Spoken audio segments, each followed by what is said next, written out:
In the winter of 1944, 3 American fighter tank commanders vanished from the chaos of battle. 75 years later, their tanks were found almost intact, buried deep in a European forest. For all that time, their families believed they died as heroes. But that was a lie. A devastating, 75-year-long lie. As one granddaughter uncovered the truth, she realized her grandfather wasn't killed by the enemy. He was silenced by his own side. A powerful figure from the shadows emerged, determined to keep a dark secret buried with those men.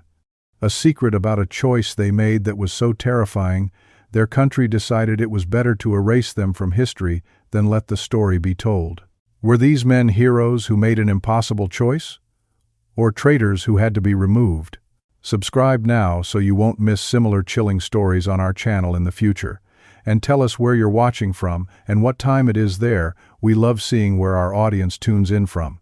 The air in the old house hung thick and still, smelling of mothballs and 70 years of dust. For Claire Benton, it was the smell of history, a scent she'd loved since she was a girl. Estate sales were her quiet cathedrals, places where forgotten lives waited patiently on fold-out tables. She ran her fingers over a stack of yellowed letters, her historian's mind cataloging the cursive, the postmarks, the fading ink. She was here in rural Pennsylvania on a Saturday morning because Sergeant Walter Henderson, a decorated platoon leader from the 102nd Armored Division, had finally passed on at the age of 97.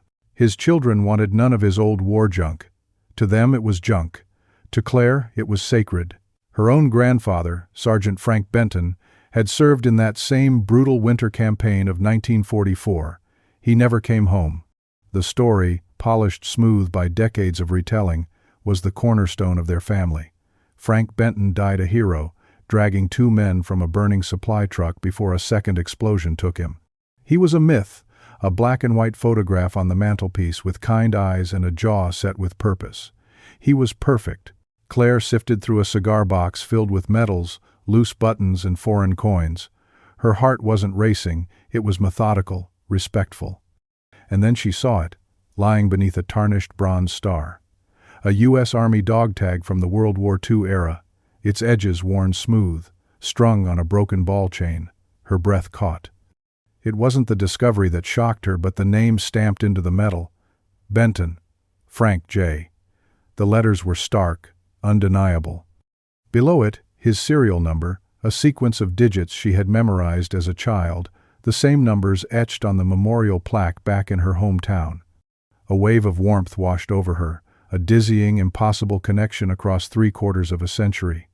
It felt like finding a lost piece of her own soul. Why was it here, in another man's box?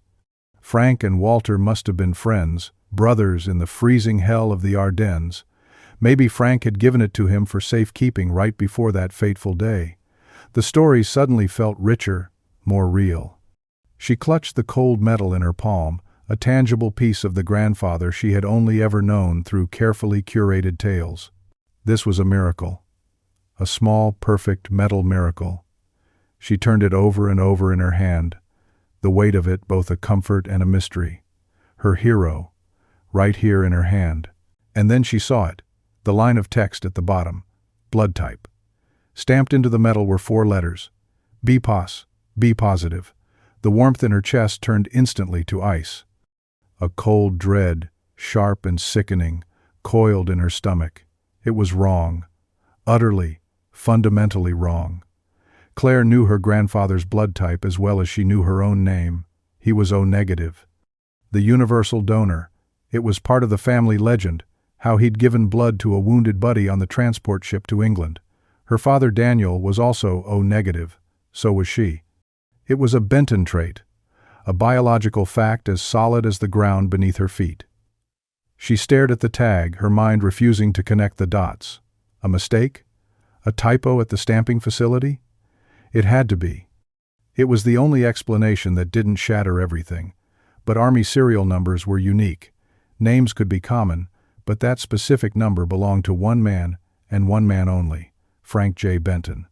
Her grandfather. Her eyes darted around the room, scanning the other boxes, looking for some context, some piece of paper that would explain it away. On a nearby table, a leather satchel sat open, stuffed with old files. A letterhead on one of the folders read, "Veterans Legacy, Honor Committee," and underneath it, a name printed in crisp, official type, Colonel Richard Vale, Chairman. She vaguely recognized the name from articles about veterans advocacy, a man who protected heroes' legacies. For a fleeting second, the thought crossed her mind that an organization like that could clear this up, but the icy feeling in her gut only tightened. The drive to her father's house was a blur of green countryside and a churning knot of anxiety. She shouldn't be doing this. A part of her, the logical historian, screamed to wait, to research, to gather facts before blowing a hole in the heart of her family's most sacred story. But the daughter in her, the little girl who had grown up in the shadow of a perfect hero, needed her dad. She needed him to look at the tag and laugh, to tell her about some simple, forgotten explanation that would put the world right again. She found him in the garage, methodically polishing a set of wrenches, the smell of oil and old wood, a comforting constant from her childhood. Daniel Benton was a man of quiet routines, a stoic supervisor retired from the local auto plant. His father's memory wasn't just a story, it was the blueprint for his entire life, a model of duty, sacrifice, and quiet honor. Claire held out the dog tag, her hand trembling slightly. "Dad, I found something at the Henderson estate sale." He took it, his work, worn fingers gentle on the metal. A rare, soft smile touched his lips as he read the name. "Frankie," he murmured, the boyhood name for his father. "God, I haven't seen one of these since I was a kid. Henderson kept it all these years." For a blissful moment, Claire felt a wave of relief. It was going to be okay. They were sharing this, a bridge to the past. But then his eyes narrowed, his thumb tracing the bottom line. The smile vanished. His entire body went rigid, the warmth in the garage seeming to drop by 20 degrees. He looked from the tag to Claire, his eyes suddenly hard, shuttered. "Where did you say you found this?" he asked, his voice flat, devoid of all emotion.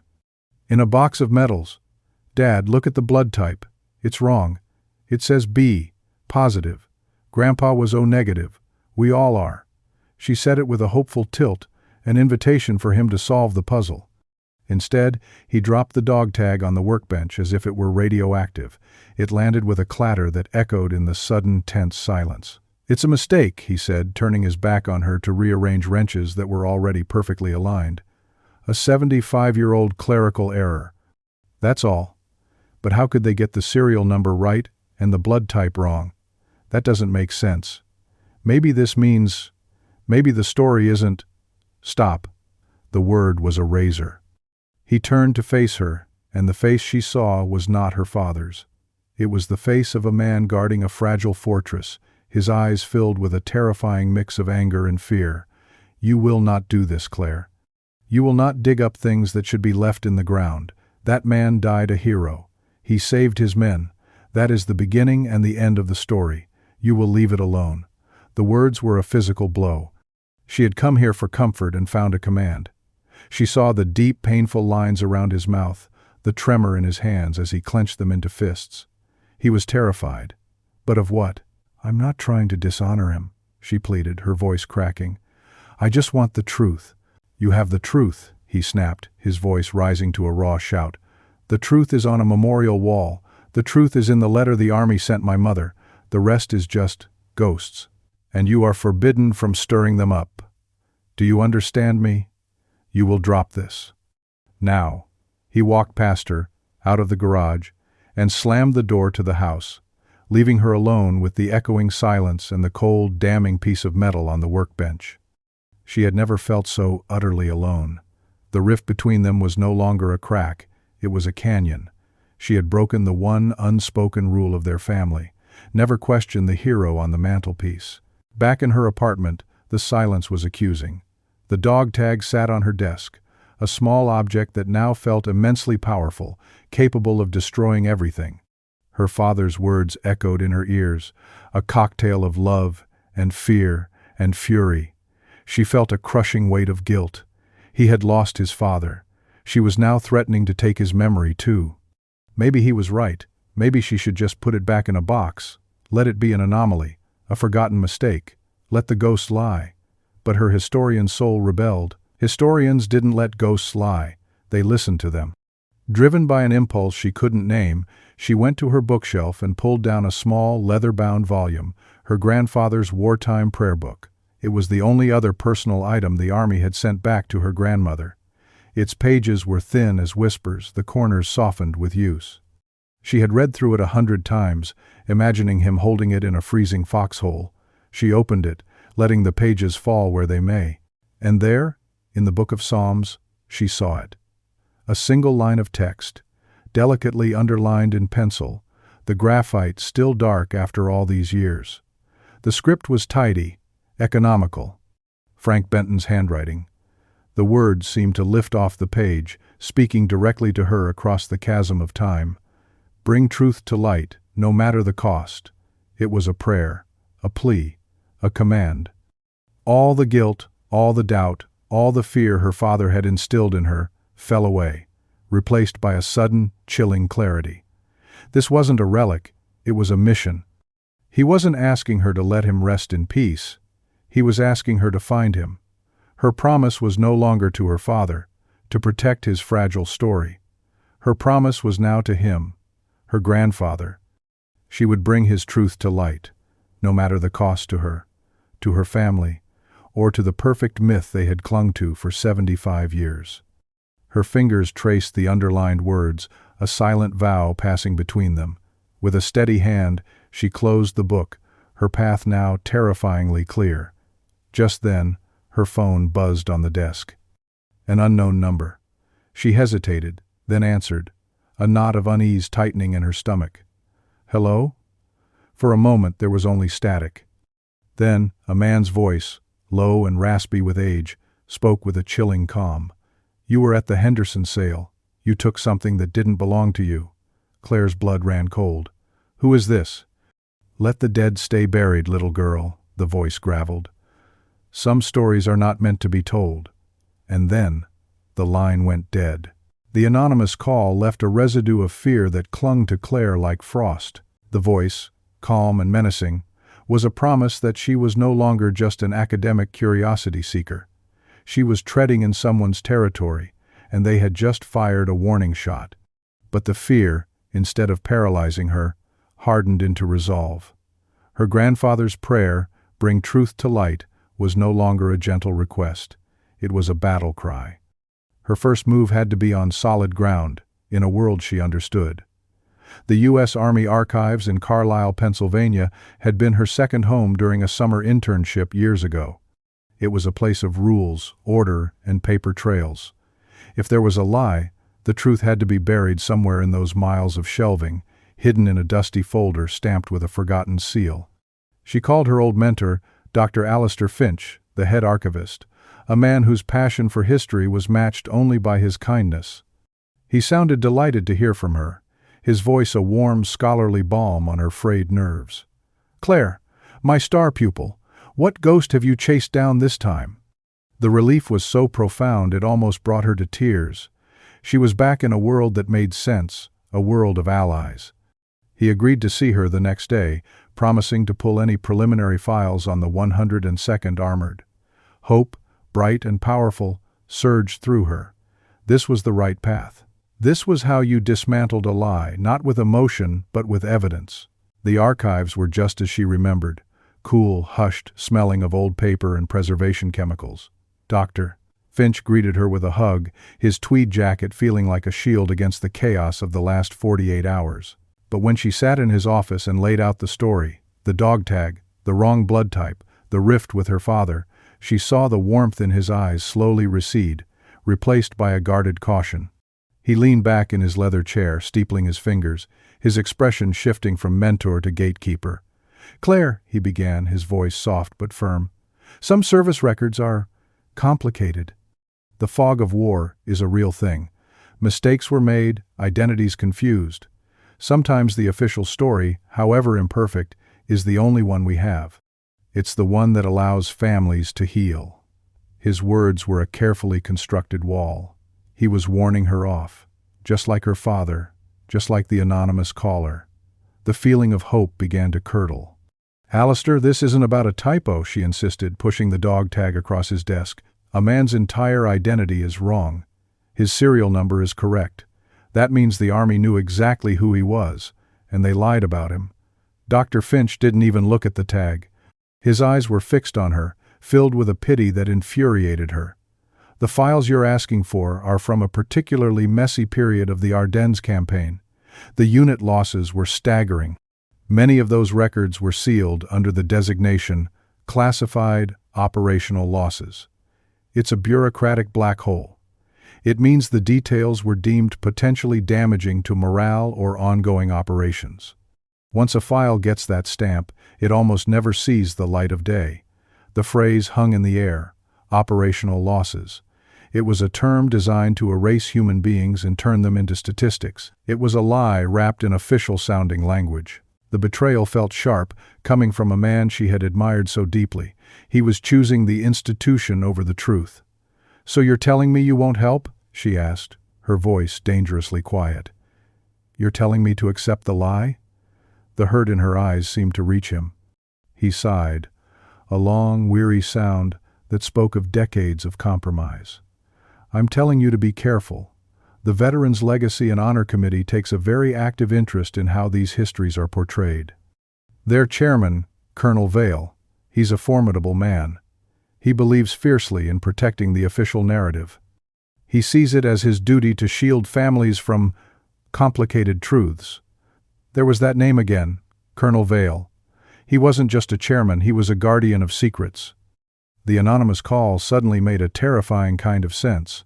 Vale's committee was likely populated by men like Sergeant Henderson, men who held pieces of the puzzle. "My grandfather's name is on that wall of heroes because of the official narrative," Claire said, her resolve hardening into steel.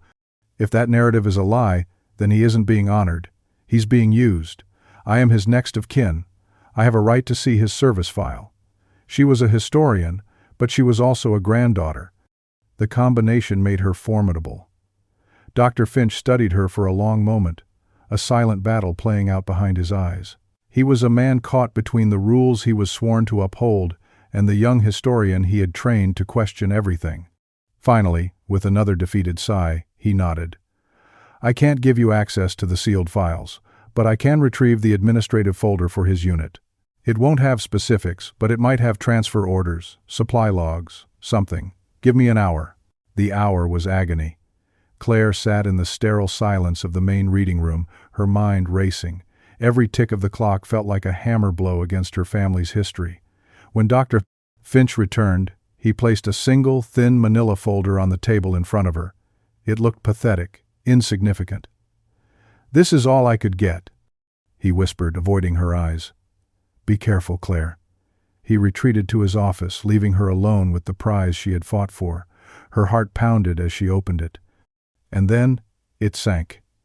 Page after page was almost entirely blacked out.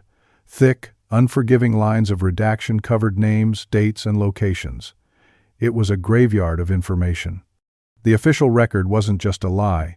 It was an insult, a deliberate act of erasure. Fury and despair warred within her. They had given her a folder full of nothing, a gesture of compliance meant to make her go away. She was about to slam it shut in frustration when her fingers brushed against something stiff tucked between the last two pages. Her breath hitched. Carefully, she slid it out.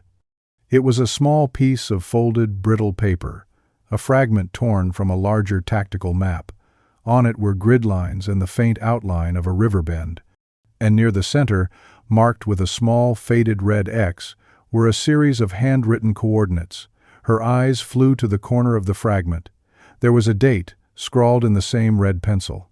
December 18th, 1944. A cold dread, more profound than any she had felt before, washed over her. She knew her grandfather's date of death by heart. The telegram sent to her grandmother had been precise, brutal. Sergeant Frank Benton was officially listed as killed in action on December 16, 1944. This map, this X, marking a specific secret spot, was dated 2 full days after he supposedly died in a fire. He was somewhere, he was doing something, and the Army knew exactly where. Her mind reeled, trying to process the impossible. He hadn't died in that fire. The entire story was a fabrication. She looked up, her gaze unfocused, trying to breathe, trying to think. And that's when she saw him. Across the vast, quiet room, standing near Dr. Finch's office door, was a man. He was tall, in his late 60s, with a shock of silver hair and a posture that radiated an entire lifetime of command. He wasn't looking at the books or the exhibits. He was looking directly at her. His suit was immaculate, his face a mask of polite indifference, but his eyes were like chips of ice, analytical and cold. He was speaking quietly to Dr. Finch, who stood beside him looking pale and deeply uncomfortable. The man gave a slight nod, a gesture of dismissal, and Dr. Finch practically scurried back into his office. As the man turned to leave, his gaze locked with Claire's one last time. He reached into his coat pocket and pulled out a worn, brass Zippo lighter. With a practiced, almost unconscious motion, he flicked it open and snapped it shut. The sharp, metallic click was the only sound in the dead, silent room. It echoed like a gunshot. It was a sound of finality, a sound of ownership. He gave her a slow, deliberate nod, not a greeting, but an acknowledgement, a warning. It said, "I see you. I know what you're holding, and this is as far as you go." Then he turned and walked out, his footsteps silent on the polished floor. Claire didn't need an introduction. She knew, with absolute, terrifying certainty, that she had just met Colonel Richard Vale. And he had just shown her the lock on the door to her grandfather's tomb. Her hand tightened around the map fragment, the brittle paper now feeling like the key. The game had changed. This was no longer an academic search for truth. It was a fight, and she had just met the enemy. The red X on the map fragment was more than a clue. It was a destination. Claire knew with a certainty that settled deep in her bones that she couldn't fight Colonel Vale in the hushed, orderly world of archives he controlled. He had men like Dr. Finch, men who would bend the rules and bow to his authority. Her fight wasn't in the files. It was on the ground. It was in the dense, fog-shrouded forests of the Ardennes, a place in Belgium where time itself seemed to have stalled. She booked a flight with a feeling of reckless abandon, a mix of terror and exhilarating purpose. This was a foolish, impulsive decision, and she knew it. She wasn't a field researcher. She was a librarian at heart, more comfortable with footnotes than with foreign terrain.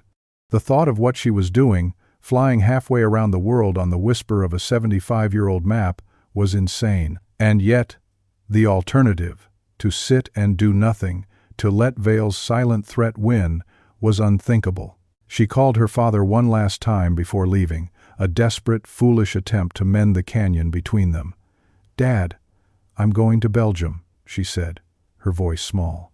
The silence on the other end of the line was heavy, suffocating. When he finally spoke, his voice was hollowed out, defeated. "Then there's nothing more to say. Don't call me again until you've decided to let your grandfather rest in peace." The click of the phone felt like a door slamming shut on her entire life. She was utterly alone in this now, an exile from her own family. Landing in Belgium was a shock to the system. The air was damp and cold, carrying the scent of pine and wet earth.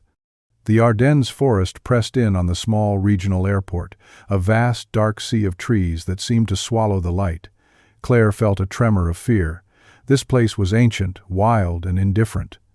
It had swallowed an entire army once. What was one woman to it? She had booked a guide online, a woman named Elodie Marchand, a local wildlife tracker. When they met at a small cafe in a nearby village, Claire was immediately struck by Elodie's calmness. She was a young woman, perhaps in her late 20s, with watchful eyes and a quiet confidence that seemed to spring from the very soil of the forest she called home. Claire, feeling like an over-caffeinated American intruder, laid out her story, her hands shaking as she unfolded the precious map fragment. Elodie listened without interruption, her gaze steady, betraying no judgment. When Claire finished, Elodie simply nodded. "My grandmother used to talk about the tanks," she said, her voice a low murmur. She was a little girl during the war. She said one morning 3 American tanks went into the forest, driving into a thick mist, and never came out. The whole village heard them, but no one ever saw them again. They became a ghost story. The words sent a shiver down Claire's spine. A ghost story, that's what her grandfather had become. But these ghosts were real, and they had left a map. Elodie took the map fragment, her weathered fingers tracing the faded lines with a familiarity that astonished Claire. "I know this area," she said, a flicker of excitement in her eyes. "This bend in the river, it's deep in the woods off the main trails, hard to get to. The forest has reclaimed most of the old logging roads." The hope that bloomed in Claire's chest was dizzying. She had found an ally, a guide who didn't just see a map, but a memory. A real connection. Before they set out, Elodie's calm pragmatism took over. "This forest is not a park, Claire. We will go in my Jeep. You will leave the GPS coordinates of our destination with the hotel manager. You will check in with them by phone every 3 hours. If we miss a check-in, they call the authorities." No arguments. It was the first time in days Claire felt a sense of safety, of being cared for. It was a lifeline. Driving into the forest was like entering another world. The sunlight struggled to pierce the dense canopy, and a perpetual twilight hung between the ancient trees. The air grew colder, the silence deeper, broken only by the crunch of tires on the overgrown track. After an hour, Elodie pulled the Jeep to a stop. "The road ends here. We walk." The trail was barely visible, a faint suggestion of a path choked by decades of undergrowth. As they pushed through the damp foliage, Claire felt a growing sense of awe and dread. Men had fought and died here. The trees themselves felt like silent witnesses. She could almost hear the rumble of engines, the shouts of young soldiers. An hour of hard hiking brought them to a ridge overlooking a sharp bend in a dark, slow-moving river. It matched the map fragment perfectly. A surge of triumph, sharp and sweet, washed over Claire. She was here. She was in the right place. Her grandfather had been here. It was real. And then Elodie, who had been scanning the ground like a hawk, knelt down. "Claire, look." Lying half-buried in the damp moss and leaf litter was a small metal object, green with age. Elodie carefully worked it free from the earth. It was a signal whistle, the kind officers used. As Elodie brushed the dirt away, 3 initials, intricately engraved on its side, became visible. F.J.B. Frank, J. Benton. Claire fell to her knees, the strength gone from her legs. She took the whistle from Elodie, the cold metal a shock against her skin. This was his. He had stood on this very spot, this whistle in his hand. He was real. He wasn't a myth in a frame. He was a man who had breathed this cold air, who had lost something precious in this unforgiving place. Tears she hadn't even known were there streamed down her face, tears of grief and connection and a profound, aching love for the man she had never known. She was closer to him now than she had ever been in her life. This was the peak of the mountain, the vindication for every fight, every doubt. But Elodie was looking at the whistle with a strange, intense expression. "There is an old man," she said slowly, her voice barely a whisper. "A hermit. He lives deeper in these woods. People say he's crazy, that he sees things. My grandmother said he was just a boy during the war, and he used to scavenge for parts from wrecked vehicles. She said he saw the American tanks last. He might know something about this whistle." The suggestion opened a door to a new, incredible possibility. A witness. A living, breathing witness. It was more than Claire had ever dared to hope for. "We have to find him," Claire said, her voice filled with a desperate urgency. As the afternoon light began to fade, they made their way back to the Jeep, a renewed sense of purpose lighting their way. They had found proof. They had found a new lead. For the first time, Claire allowed herself to believe she might actually solve this.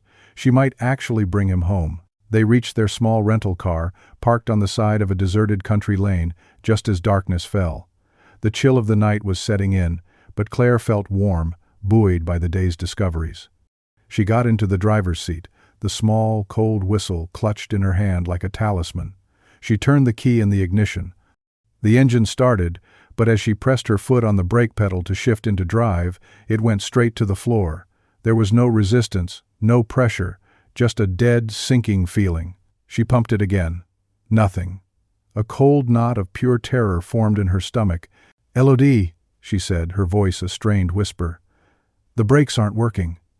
Elodie, her face pale in the faint glow of the dashboard lights, leaned down and looked under the car.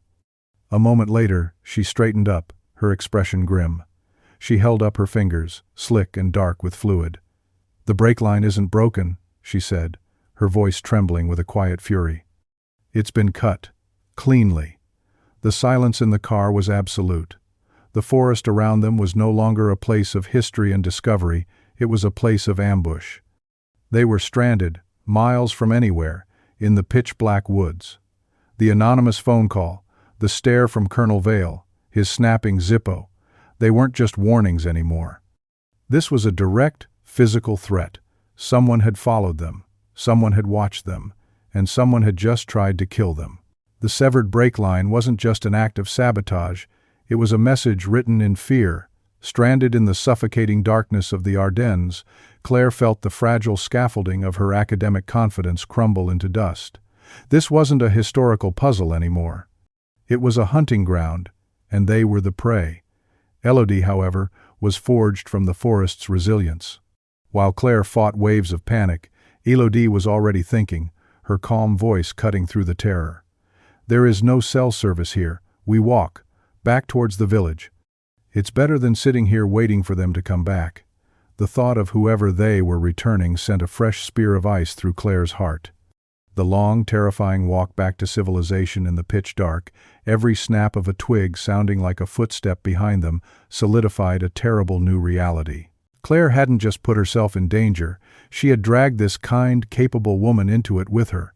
The guilt was a heavy, suffocating cloak. By the time they staggered into the warm, yellow light of the village, exhausted and mud-streaked, a grim decision had taken root in Claire's mind. She couldn't do this.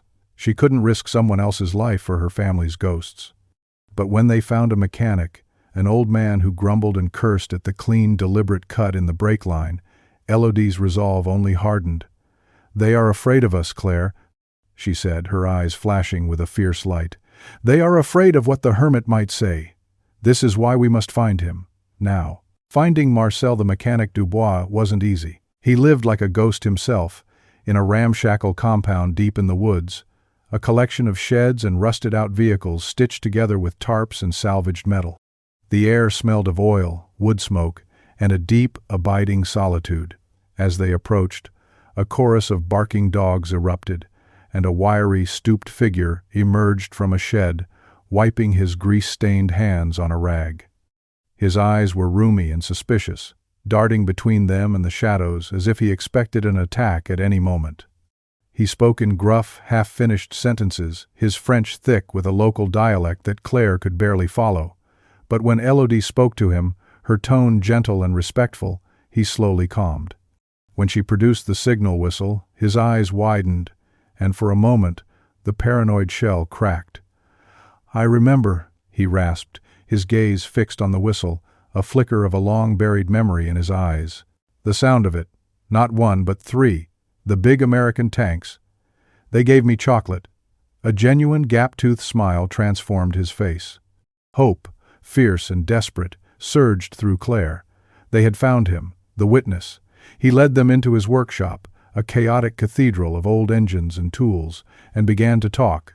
He spoke of the winter of 1944, of the ground shaking as the Sherman tanks rumbled past his childhood home. He remembered the young soldiers, their faces grim, and how they vanished into the morning fog. It was all real. The ghost story was true. Then Claire made a critical mistake. She mentioned the organization that had been helping veterans in the area for decades, restoring memorials, providing aid. "The Veterans Legacy and Honor Committee," she said. "Did they ever talk to you?" The name was a switch.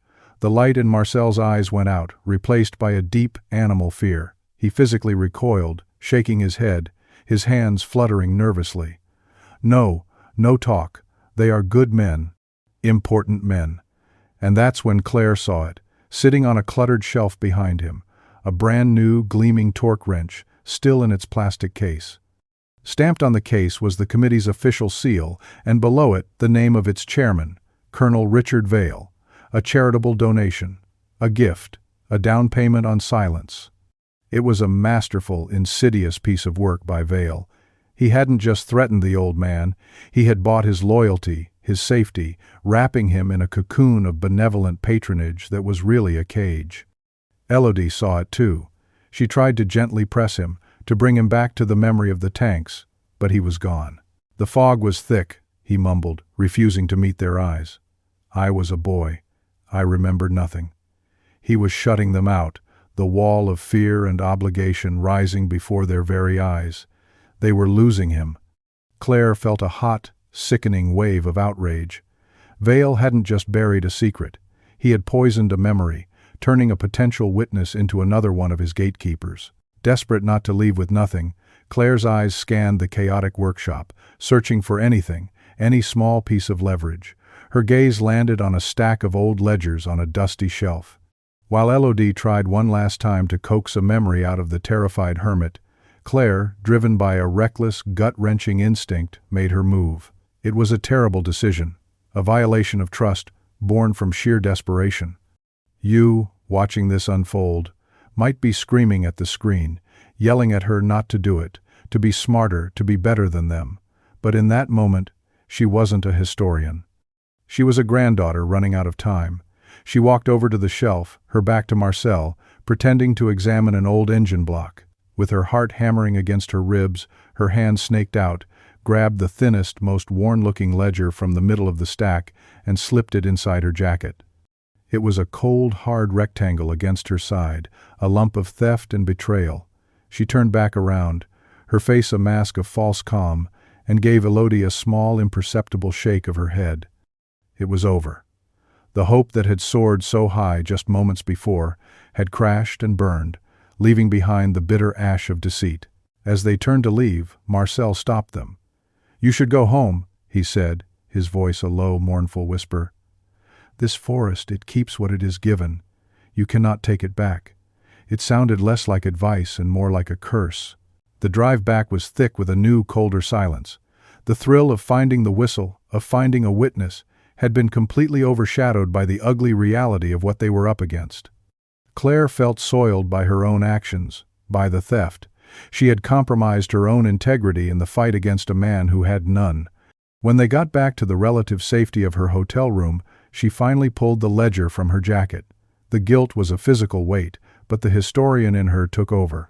The book was a fuel ration ledger, its pages filled with neat columns of dates, serial numbers, and gallons of gasoline allocated to various Allied units in the winter of 1944. It was dry, bureaucratic, and seemingly useless.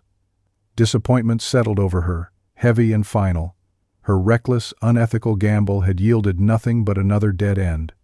She had risked everything for a book of numbers. "I'm so sorry, Elodie," she said, her voice thick with emotion. "I dragged you into this. I made you a target, and now I'm stealing from frightened old men. This is wrong, all of it. Maybe my father was right. Maybe I should just go home and let the dead stay buried." Elodie looked at her, her calm, steady gaze cutting through Claire's spiral of self-pity. "No, Claire," she said softly. "You came here to find the truth. The fear, the sabotage, it proves you are close.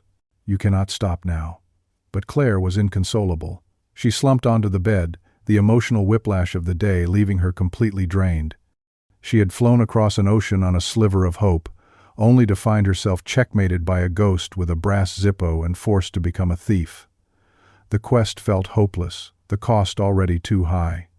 She stared at the meaningless numbers in the stolen ledger, a monument to her failure. And then, her phone rang. She looked at the screen. It was her father. For one wild, hopeful second, her heart leaped. Had he changed his mind? Was he calling to see if she was okay? She swiped to answer, her voice catching in her throat. "Dad, don't dad me," his voice came back, cold and sharp as broken glass. "I just got a call from a Colonel Vale, a very polite, very concerned man. He told me my daughter is in Europe, harassing a decorated veteran's family and spreading wild, unsubstantiated theories about her grandfather. He says you're emotionally unstable, Claire." He suggested professional help. The cruelty of it took her breath away. Vale hadn't just sabotaged her car. He had gone for the foundations of her life. He had called her father, painting her as a crazy, grief-stricken woman, twisting her search for truth into an act of insanity.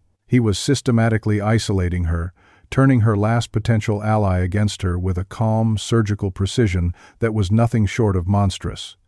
The line went dead, and Claire was left clutching a silent phone, the echo of her father's disgust ringing in her ears, and a stolen book of meaningless numbers in her lap. She was alone, discredited, and farther from the truth than ever before. Colonel Vale's phone call was a masterstroke of cruelty. He hadn't just attacked Claire's credibility, he had poisoned the very wellspring of her motivation, her love for her father. The weight of his disgust, layered on top of her own guilt and failure, was crushing. She sat on the edge of the hotel bed in a daze, the stolen ledger feeling like a block of ice in her hands. It was over. She had charged in, full of righteous certainty, and had been systematically dismantled. She had alienated her family, endangered a friend, become a thief, and been branded a lunatic. She had nothing. Elodie sat with her in the quiet room, her presence a silent, steady anchor in the storm of Claire's despair. She didn't offer empty platitudes or easy reassurances. She simply waited. Finally, Claire's training as a historian, the deep-seated instinct to analyze and categorize, pierced through the fog of emotion.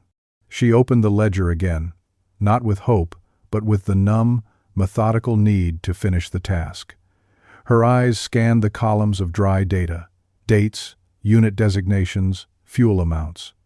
It was all standard military accounting, boring and meaningless. And then she saw it. A single entry, near the bottom of a page, that was different from all the others. The date was December 18th, 1944, the same date as the one scrawled on the map fragment. The entry detailed an unusually large fuel allocation, enough for 3 Sherman tanks to travel a significant distance. But it was the designation in the unit column that made her breath catch in her throat. It wasn't a standard platoon or company number. It was a single, cryptic word, Stonewall. The word electrified the room. Stonewall?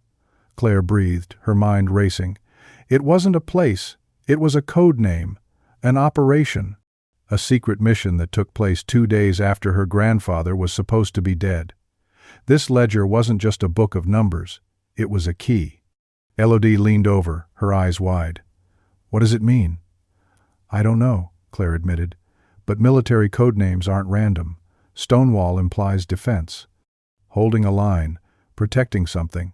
Suddenly, the numbers in the ledger weren't meaningless. They were coordinates of a different kind. With Elodie's help, they began a painstaking process, cross-referencing the unit numbers from the ledger with tactical maps of the Ardennes from that specific week. It was a long shot, a historian's desperate gamble. Hours bled into one another. The hotel room became a frantic command center, strewn with maps and printouts. Just as dawn was threatening to break, Elodie let out a sharp gasp. Claire, here. She pointed to a spot on an old geological survey map. The numbers from the Stonewall entry, when overlaid with the topographical data, didn't point to a road or a village. They pointed to a sinkhole. A large, known geological depression deep in the forest, in a section so dense and remote it was rarely ever visited.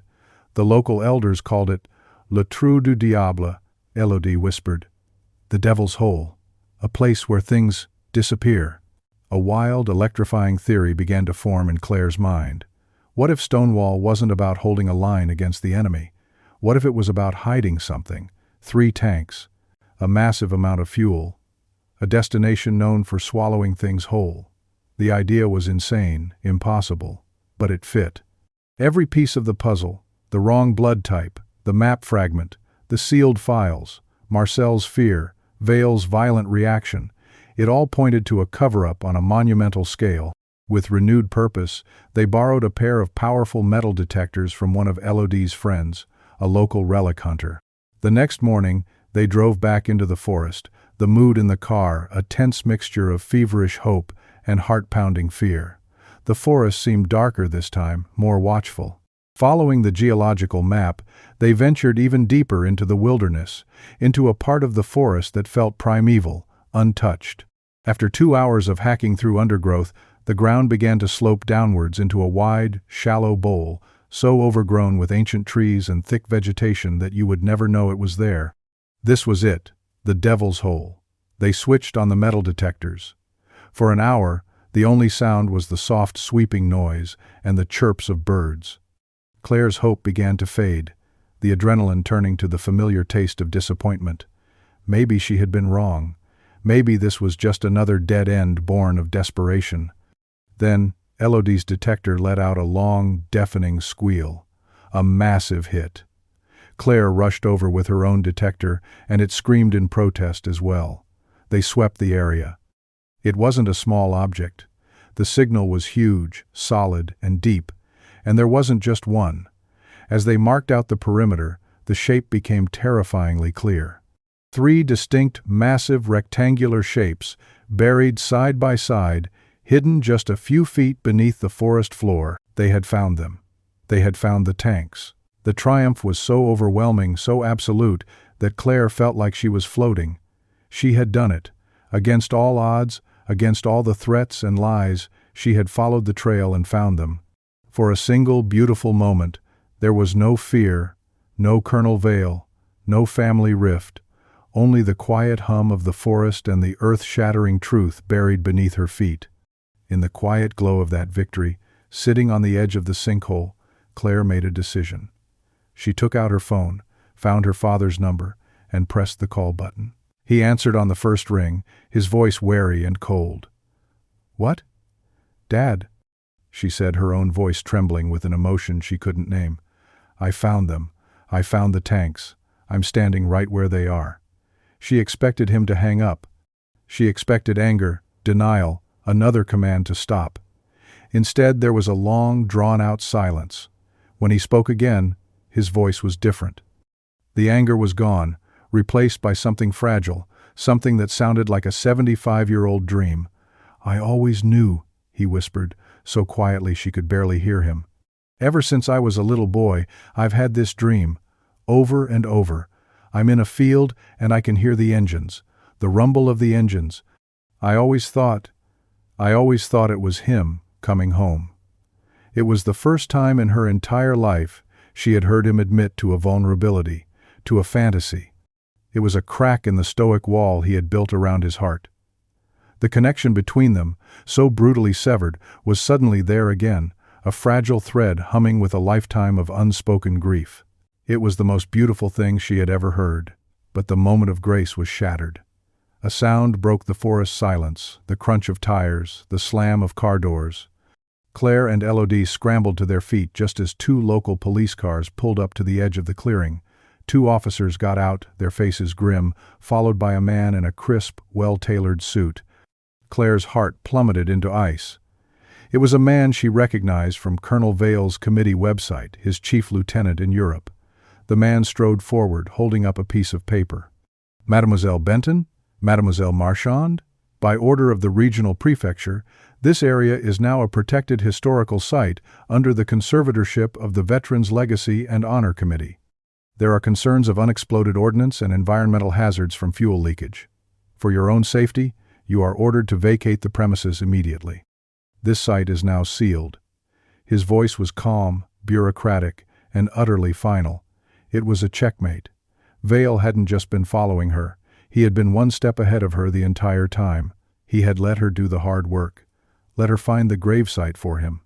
And now, using the very laws designed to protect history, he was locking it away, burying the truth for good under a mountain of official red tape. The police began stringing up bright yellow tape, turning a place of discovery into a crime scene where she was the criminal. The highest emotional peak of Claire's life had just crashed into the deepest, most infuriating valley.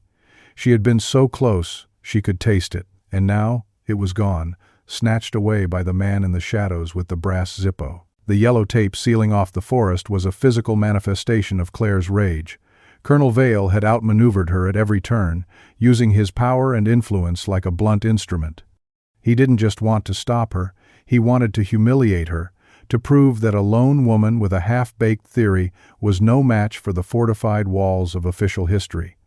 Back in a sterile hotel room in Paris, the city of lights feeling cold and hostile, a profound sense of hopelessness set in. Vale held all the cards. He had the law, the local authorities, and her own father on his side. He had the site, the evidence, and the power to keep it buried for another 75 years. LOD, ever practical, was already brainstorming ways to file legal appeals, to petition the government, but Claire knew it was useless. It would take years, and Vale would tie them up in so much bureaucratic red tape they would suffocate. The rage inside her began to curdle into something colder, something more dangerous: desperation. She had played by the rules, the historian's rules of evidence and inquiry, and had been punished for it. Now, the rules no longer seemed to matter. There was only one path left. If Vale's power was in his carefully constructed fortress of paper and lies, she would have to get inside that fortress and burn it down from within. It was a reckless, foolhardy plan, born of grief and fury. If you were sitting there with her, you would tell her it was a terrible idea, a move that could land her in a French prison. You would beg her to be patient, to find another way. But her patience had been shredded. Her grandfather and 2 other men were lying in a cold steel tomb, branded as something they weren't, and the man who put them there was being celebrated as a hero's advocate. Justice wasn't just blind, it was being actively gagged. LOD, sensing Claire's dangerous shift in mood, grew worried, but she also understood the fire that was driving her. Together, they devised a plan that was as risky as it was brilliant. LOD, with her knowledge of the city and its rhythms, established a simple but effective safety protocol, a series of coded text messages. Green meant Claire was in and safe. Yellow meant she was out. Red meant she was caught. If LOD received a red text or no text at all by an agreed-upon time, she would call the American Embassy, consequences be damned. The headquarters of the Veterans Legacy Honor Committee was an elegant, unassuming building on a quiet Parisian street. Vale had chosen his battlefield well. It projected respectability, tradition, and quiet power. Claire, dressed in the conservative attire of a visiting academic, her hair pulled back, her face a mask of scholarly calm, walked through the front doors. Her heart hammered against her ribs, a wild bird trapped in a cage. She was armed with a fake ID, a meticulously forged letter of introduction from a university that didn't exist, and a story about researching post-war reconciliation projects. It was a flimsy disguise, a paper shield against a man who commanded an army of secrets. The receptionist was polite but firm. Colonel Vale was in a board meeting. An appointment was impossible. For a moment, it seemed her insane plan would fail before it even began. But then, a small miracle occurred. An assistant bustled out, handing the receptionist a stack of files for copying. "The colonel needs these for the afternoon session," she said before rushing off. The receptionist, distracted, nodded and turned to the large copy machine behind her desk. For 30 seconds her back was turned. It was now or never. Heart in her throat, Claire slipped past the desk and down a hallway lined with photographs of decorated veterans, smiling heroes whose legacies Vale supposedly protected. She found his office easily. It was unlocked. She slipped inside, closing the door gently behind her. The room was just like the man, immaculate, orderly, and cold. A large oak desk dominated the space, its surface clear except for a single, perfectly aligned stack of papers. On the corner of the desk sat the brass Zippo lighter, a silent, metallic guard dog. She moved to his filing cabinets, her hands shaking so badly she could barely work the handles. She had minutes, maybe seconds, before she was discovered. She started pulling open drawers, scanning labels, pension funds, memorial grants, family outreach, and then a drawer labeled Operational Files, Classified. It was locked. Of course it was locked. Panic clawed at her throat. She had come all this way, risked everything, only to be stopped by a simple lock. It was over. But as she leaned against the desk in defeat, her eyes fell on the stack of papers. The top memo was titled, Operation Stonewall, After Action Report. She couldn't breathe. It was right there, sitting in the open, waiting for his afternoon meeting. Her hands trembling, she pulled out her phone and started photographing the pages, her thumb swiping the screen with frantic speed. She had no time to read, only to capture. Document after document, each one revealing another layer of the 75-year-old lie. They detailed the secret transfer of high-value Nazi prisoners of war, scientists and strategists the Allies wanted for themselves after the war. The 3 tanks under her grandfather's command weren't lost in battle, they had been assigned to guard this illegal transfer. Then came the chilling twist. The transfer route was to pass through a village known to be hiding unarmed civilian refugees. The tank commanders had received a direct order. If the refugees interfered, they were to be considered collaborators and fired upon. They were being ordered to commit a war crime, and they had refused. They had turned their tanks, defying a direct order from a superior officer to create a stone wall between the soldiers and the civilians. For this act of profound moral courage, they had been reassigned, vanished, a problem to be dealt with later after the mission was complete, but they were never rescued. They were abandoned, buried, branded as operational losses to protect the reputation of the officer who gave the illegal order. And who was that officer? A young logistics captain tasked with overseeing the operation and later with writing the official reports that would erase the 3 men from history. A name she now knew all too well. Captain Richard Vale. The betrayal was so profound, so monstrous, it almost knocked her off her feet. He hadn't just covered up a secret, he had covered up his own complicity, his own moral cowardice, and built an entire career, an entire public persona on the graves of the men he had condemned. It was the act of a monster hiding in a hero's suit. And then, amongst the cold official documents, she found something else, something that was almost human, a small handwritten note from the young Captain Vale attached to the burial reports. It was a formal request that the widows of the 3 men be granted full pensions, citing extraordinary circumstances. He had condemned them to unmarked graves, branded them as losses to be forgotten. Yet in a small, secret corner of his conscience, he had tried to provide for their families. It wasn't kindness, it was guilt. It was the desperate act of a man trying to buy his way back from damnation, a secret penance that only made his ultimate betrayal feel even more vile and personal. Suddenly, she heard footsteps in the hall. Fast. Urgent. Her time was up. She shoved the papers back into a semblance of order and looked around, desperate. There was a side door, partially hidden behind a bookshelf. She lunged for it, slipped through, and found herself in a small, dark records annex. She pulled the door almost shut, leaving only a crack to see through. The door to the main office opened.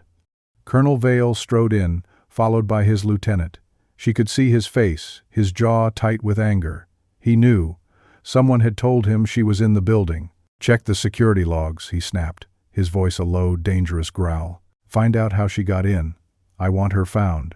Claire flattened herself against the cold shelves, her heart pounding a frantic rhythm against her ribs. She had the truth. It was on her phone, a collection of digital images that could destroy him, but she was trapped in the heart of the enemy's fortress, a cornered animal with the hunter and his hounds just feet away, closing in for the kill. Trapped in the dusty annex, Claire felt her world shrink to the size of a heartbeat. Through the crack in the door, she watched Colonel Vale pace his office like a caged lion, his mask of composed authority stripped away to reveal the raw, desperate anger of a man whose 75-year lie was unraveling. The air was thick with menace. She had the proof on her phone, a digital bomb that could obliterate his legacy, but it was worthless if she couldn't get out of the building. She fumbled with her phone, her fingers slick with sweat, and typed out a single word to LOD. Green. It was a lie, a foolish, desperate gamble. A red would bring the embassy, but it would also bring Vale's security down on her in seconds. She was betting on a sliver of a chance to escape on her own, a reckless decision that could cost her everything. Just then, Vale's lieutenant re-entered the office. "Sir, the front desk log shows a Dr. Alana Moreau signed in 20 minutes ago. We called the university she listed. They've never heard of her." Vale's face hardened. "Lock down the building. No one leaves. Check every room, every closet." The hunt was on. This was it, the final move in the chess game, and she had no pieces left on the board. Then, through a grimy window at the back of the annex, she saw it. A narrow, rusted fire escape, descending into a back alley. It was her only way out. As Vale and his man began their sweep of the offices down the hall, She slipped out the window, the old metal groaning in protest under her weight. The drop to the alley floor jarred her teeth, but she didn't stop. She ran, fueled by pure adrenaline, her lungs burning, the damning photos on her phone feeling like a physical weight in her pocket. She burst out of the alley onto a busy street and hailed the first taxi she saw, gasping Elodie's hotel address to the driver. Only then, as the taxi pulled into the river of Paris traffic, did she dare to look back. At the end of the alley, two men, including Vale's lieutenant, stood watching, their faces grim. They hadn't caught her, but they knew she had escaped. The hunt wasn't over. It had just moved to a larger arena. Back in the safety of the hotel room, the relief of her escape was quickly replaced by a cold, sobering reality. The photographs were everything. They proved the cover-up, they proved her grandfather's heroism, and they proved Vale's monstrous betrayal. A wave of pure, triumphant joy washed over her. This was the truth she had promised to bring to light. She had won. But as she and Elodie scrolled through the images, a new, more terrifying problem emerged. The photos were just that, pictures of documents. They had no official authority. Vale would simply claim they were forgeries, the desperate act of a delusional woman. They had the story, but they had no physical proof, no verifiable evidence that would stand up in any official inquiry. The yellow tape around the sinkhole in the Ardennes was a fortress wall. They were so close, yet still so far. There was only one thing left to do. They had to get back to the forest. They had to get physical proof from the tanks themselves, turret numbers, anything that would officially identify them as the lost command before Vale could have them moved or destroyed. It was a race against time, a final desperate dash to the finish line. As they planned their return, a storm was brewing, both literally and figuratively. The weather forecast for the Ardennes was grim. A major front was moving in, bringing torrential rain and high winds. It was a clock, a literal deadline imposed by nature itself. Under the cover of that approaching storm and the encroaching darkness, they drove back into the Belgian wilderness. The forest was a different creature at night, alive with shadows and unnerving sounds. This time, they weren't just searching. They were trespassing, breaking the law, entering a sealed zone. The stakes had been raised from a historical quest to a criminal act. They carried with them a piece of equipment Elodie had managed to borrow from a friend in geological surveying, a portable ground, penetrating radar unit. It would give them an image of what lay beneath the soil, the final, undeniable proof. As they neared the sinkhole, a strange, high-pitched buzzing sound filled the air. "What is that?" Claire whispered, her nerves stretched to the breaking point. "A drone," Elodie said, her eyes scanning the dark canopy above. "He's watching the site." Vale wasn't just sealing the area with tape, he was monitoring it. The paranoia, the level of control, was absolute. The buzzing grew louder, circling directly over them. They were exposed. It would see their heat signatures, their equipment. In a moment, Vale would know they were there, and the local police would be on their way. Suddenly, the storm broke with a vengeance. The sky opened up, and a torrential downpour lashed the forest. The wind howled through the trees. The buzzing of the drone became erratic, fighting against the gale. Then, with a flash of sparks and a sickening crackle, the drone faltered, caught in a violent gust of wind. It spiraled out of control and crashed into a small, rain-swollen pond at the edge of the sinkhole. It was a miracle, a 1-in-a-million chance. Without a second's hesitation, Elodie waded into the churning, muddy water, feeling around in the dark. A moment later, she emerged, holding the battered, dripping drone. "The memory card might be intact," she gasped, her teeth chattering from the cold. It was an unexpected prize, a potential record of exactly who had been monitoring the site and for how long. They had no time to celebrate. The rain was turning the ground to mud, making the work with the radar unit nearly impossible. But they pressed on, their hands numb with cold, their clothes soaked through. Finally, after what felt like an eternity, they got a clear reading.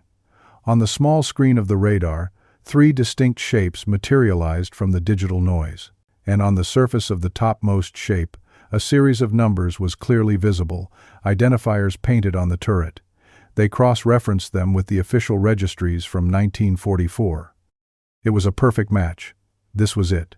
the smoking gun, the undeniable physical proof that linked these buried tanks to the men who had been erased from history. A feeling of absolute, final victory surged through Claire. They had it all. The documents, the radar images, the turret numbers. Vale was finished. But as she looked up, her heart seized in her chest. Two powerful beams of light cut through the rain-swept darkness, pinning them in their glare. Two vehicles had pulled up to the edge of the clearing, their engines rumbling. And stepping out of the lead vehicle, his silhouette stark against the headlights, his face a mask of cold fury, was Colonel Vale himself. He wasn't alone. Behind him were two armed local security guards. "You are trespassing on a protected site," Vale's voice boomed over the howling wind, dripping with a venomous satisfaction. "You are interfering with an official investigation, and all of your equipment, your so-called evidence, is now being confiscated." They were caught. At the very moment of their triumph, the hunter had finally cornered his prey. The moment Colonel Vale stepped into the glare of the headlights felt like the end of the world. The triumph of discovery evaporated, replaced by the cold, hard finality of defeat. His voice, cutting through the storm, was the sound of a closing crypt. This was the deepest valley yet, a plunge into a darkness so absolute it felt inescapable. As his men moved in to seize the radar equipment, the memory card from the drone, and their phones, Elodie made a sudden move. Scrambling on the slick mud, she tried to get away to create a diversion. One of the guards grabbed for her, and in the ensuing struggle, she slipped, her head cracking hard against a moss-covered rock. She cried out in pain and went limp. Panic, white-hot and blinding, seized Claire. She rushed to Elodie's side. "She's hurt," she screamed at Vale, the rain plastering her hair to her face, mingling with tears of rage and terror. "You did this!" Vale's face was unreadable in the harsh light, but for a flicker of a second, she saw something in his eyes. It wasn't triumph. It was the weary, hollow look of a man who had just crossed a line from which there was no return. He had gone from covering up a historical crime to causing a present-day injury.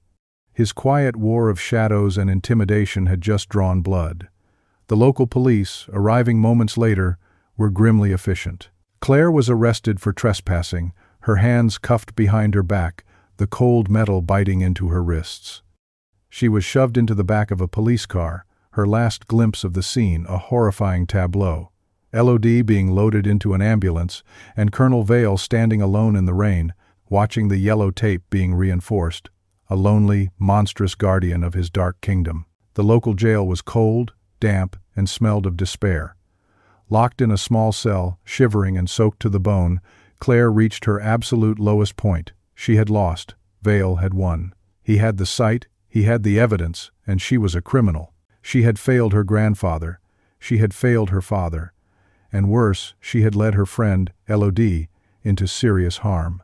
The weight of her guilt was a physical thing, pressing down on her, crushing the air from her lungs.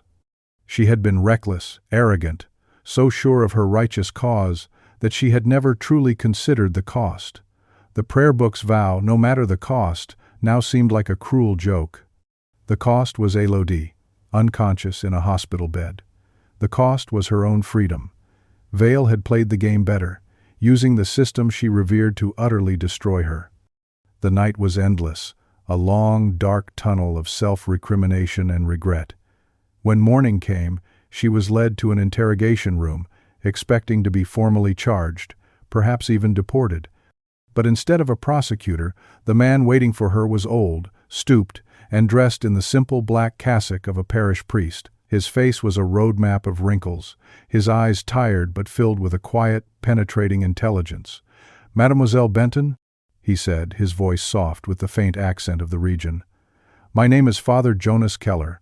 I believe we have a mutual acquaintance, a Sergeant Frank Benton." Claire stared at him, bewildered. She was so deep in her despair she could barely process his words. Was this another of Vale's tricks? A psychological game to break her spirit completely? "How do you know my grandfather?" she asked, her voice a raw whisper. "I was his chaplain," Father Keller said simply. "I was a young man then, not much older than he was. I blessed his tank and the two others on the morning of December 16th, 1944, the morning they were all reported to have died." A flicker of something, Not hope, but a profound, shocking curiosity pierced through Claire's despair. This man, this ghost from the past, had been assumed by everyone to be complicit, another part of the official silence. Vale's organization had even featured him in a newsletter years ago, a quaint, harmless relic of a bygone era. "You were there," Claire breathed. "You knew what happened." "I knew what I was told to believe," the old priest corrected her gently. "That a tragedy had occurred, that brave men were lost. It is a story the army is very good at telling. But conscience is a patient thing, mademoiselle. It can wait a lifetime for the truth." He explained that he had known for decades that the official story was a lie. He had been approached by Colonel Vale's committee years ago, gently warned that raking over the details of operational losses would only cause pain to the families. Fearing repercussions from the powerful organization and bound by his own sense of duty to an army he had served, he had remained silent. He had carried his secret like a penitent stone, the guilt a constant companion. "What changed?" Claire asked, her heart beginning to pound with a fragile Bougan, to be, named hope. "You did," Father Keller replied. "When word spread through the villages that an American woman was asking questions about the tanks that vanished into the mist, when I heard that the authorities had sealed the sinkhole, I knew that the time for silence was over. God does not ask us to protect lies, no matter how noble the stated purpose." From the folds of his cassock, he withdrew a long, yellowed envelope, its seal broken. "One of your grandfather's men, a young corporal, came to me for confession on the night of December 17th, the night before they disappeared. He was terrified, not of the enemy, but of his orders. He wrote this letter and asked me to hold it for him, to send it to his wife if he did not return. The seal of the confessional is absolute, but a letter is a testimony." He pushed the envelope across the table. With trembling fingers, Claire opened it. The letter, written in a desperate, looping cursive, was a confession and a testament. It laid out the entire story: the secret mission to guard the Nazi scientists, the horrific order to fire on unarmed civilians, and the commander's agonizing decision to defy that order. But it revealed one final, heart-stopping detail that even Vale's documents had not contained. The commander's plan was not a suicide mission. They had deliberately driven their tanks into the deep, muddy sinkhole, disabling them in a place where they could be easily recovered later. It was an act of non-violent protest, a way to sabotage the mission and protect the innocent without firing a shot. They expected to be reprimanded, perhaps even court-martialed, but they also expected to be rescued. They believed in the fundamental decency of the army they served. They never imagined they would simply be left there to die, abandoned by their own side, their act of conscience buried under a lie of convenience manufactured by a cowardly young captain named Richard Vale. This was it, the missing piece, the moral core of the entire story. They weren't just heroes who had disobeyed an immoral order. They were men who had sacrificed themselves with the naive, beautiful faith that their country would eventually understand and retrieve them. And their country, in the form of Richard Vale, had betrayed that faith in the most complete and despicable way possible. Armed with the letter, Father Keller made a statement to the authorities. His testimony, coming from a respected local figure with no agenda other than his own conscience, was a bombshell. It gave the photographs on Claire's phone the context and corroboration they needed. It transformed them from a crazy woman's conspiracy theory into a credible accusation. It was the key that unlocked the entire conspiracy. The local Belgian prosecutor, presented with a sworn statement from a clergyman and evidence of a 75-year cover-up of a potential war crime on his soil, had no choice. He opened a formal investigation. He issued a court order, superseding Vale's authority, demanding a full forensic excavation of the site. The tide had turned. Just when she had been utterly defeated, when she was imprisoned and alone, an unexpected ally had emerged from the shadows of the past, armed not with power or influence, but with a simple, 75-year-old truth. Colonel Vale's meticulously constructed fortress had just been breached, not by a frontal assault, but by a quiet whisper of conscience from a forgotten confessional. Claire was released. The trespassing charges dropped in light of the new investigation. Her first stop was the hospital. She found Elodie sitting up in bed, a large bandage on her head but her eyes clear and bright. "I told you we couldn't stop," Elodie said, a small, triumphant smile on her face. In that moment, looking at her friend, battered but unbroken, Claire felt a surge of love and gratitude so powerful it almost brought her to her knees. They had done it, together. They had brought the truth to light. The aftermath of Father Keller's testimony was a tidal wave. The story, once a private obsession, exploded into an international incident. Faced with a formal Belgian investigation and the undeniable evidence from the chaplain's letter, the U.S. Army had no choice but to open its own inquiry. The walls of secrecy that Colonel Vail had spent a lifetime building came crumbling down in a matter of weeks. Operation Stonewall was declassified. The files were unsealed. The truth, suppressed for 3/4 of a century, was finally, agonizingly, coming to light. The excavation at the sinkhole was a somber, media-frenzied affair. Under the watchful eyes of military officials, forensic experts, and the world's press, giant cranes were brought in. The forest floor, which had held its secret for so long, was carefully peeled back. The first glimpse of rusted green steel, breaking through the dark soil, was a moment of profound, heart-stopping vindication. One by one, the 3 Sherman tanks were lifted from their muddy graves, water streaming from their hatches like tears. They emerged into the daylight like ancient beasts, entombed titans returning to a world that had forgotten them. Inside, the remains of the crews were found, along with personal effects that told the stories of their shortened lives.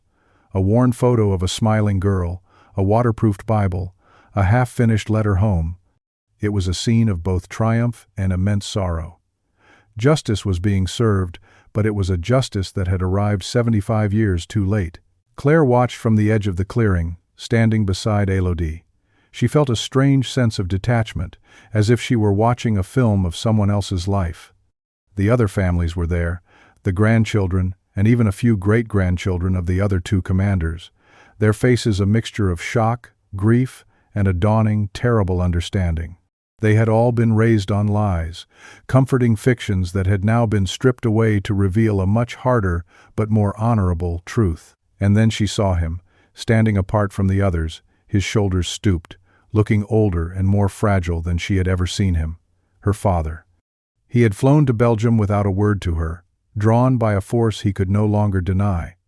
Their eyes met across the crowded, solemn space. There was no anger left in his gaze, only a deep, bottomless well of sorrow and, she thought, a flicker of pride. He gave her a small, almost imperceptible nod, a gesture that spoke more than 1,000 words of apology. It was the beginning of a long road back, but it was a beginning.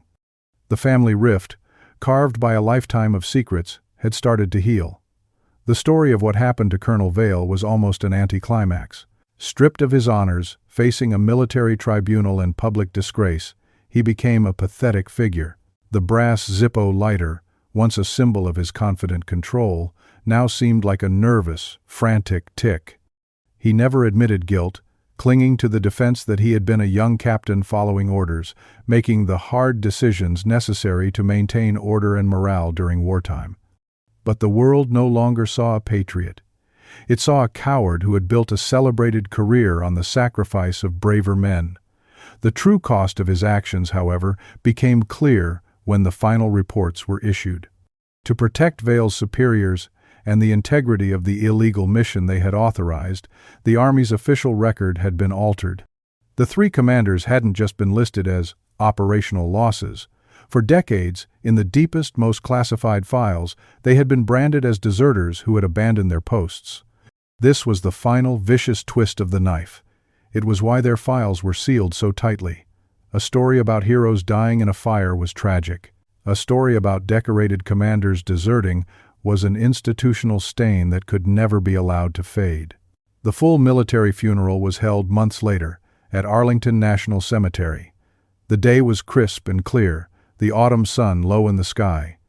3 flag-draped coffins lay in state, representing the men whose bodies were finally being interred with the honors they had always deserved. The ceremony was a grand affair, complete with a rifle salute and the mournful sound of taps echoing across the hallowed ground. The families received the folded flags, the posthumous medals, the official apologies from generals who hadn't even been born when the injustice was committed. It was a beautiful, solemn, and deeply moving spectacle of a nation righting a terrible wrong. But for Claire, it all felt bittersweet. The ceremony, the medals, the apologies, they couldn't erase the 75 years of lies. They couldn't give her father back the father he never knew. They couldn't undo the quiet, private grief of the widows who went to their graves believing a comforting fiction. Justice had been served, but the victory was scarred with loss. It was a powerful reminder that truth, once buried, can never be excavated completely clean. It always comes up with the dirt and the darkness clinging to it. After the official ceremony, the families gathered at the memorial wall where the men's names were already engraved. Claire stood beside her father, their shared silence now, a comfort rather than a weapon. She reached into her pocket and pulled out the small metal signal whistle, its surface now cleaned and polished. She remembered what Marcel the hermit had told her, not one but three, the sound of it. It hadn't belonged to just her grandfather. She realized it had been passed between the three commanders, a shared tool, a symbol of their unity. When one blew the whistle, all three tank crews would know the signal. They were a single unit, in command and in conscience. Quietly, she approached the cold granite of the memorial. She didn't need to read the names. They were etched on her heart. She gently placed the small whistle at the base of the wall, beneath the three names, finally reuniting it with the men who had shared it. It was a small, private gesture, a final act of testimony that only she and a few others would ever understand. As she stepped back, her father put his arm around her shoulder. "He heard the engines," he whispered, his voice thick with unshed tears. "You brought him home, Claire." She had fulfilled the prayer in the old book. She had brought the truth to light, no matter the cost. And as she stood there, looking at the names on the wall, she knew that the story was finally complete. Not a perfect story, not a simple story of heroes and villains, but a real one. A story of flawed, brave men who made an impossible choice, and of the granddaughter who refused to let their echo fade into silence. The ache of the 75 years of injustice would linger, a ghost in the heart of their family. But now, at long last, it was a ghost that could finally rest in peace.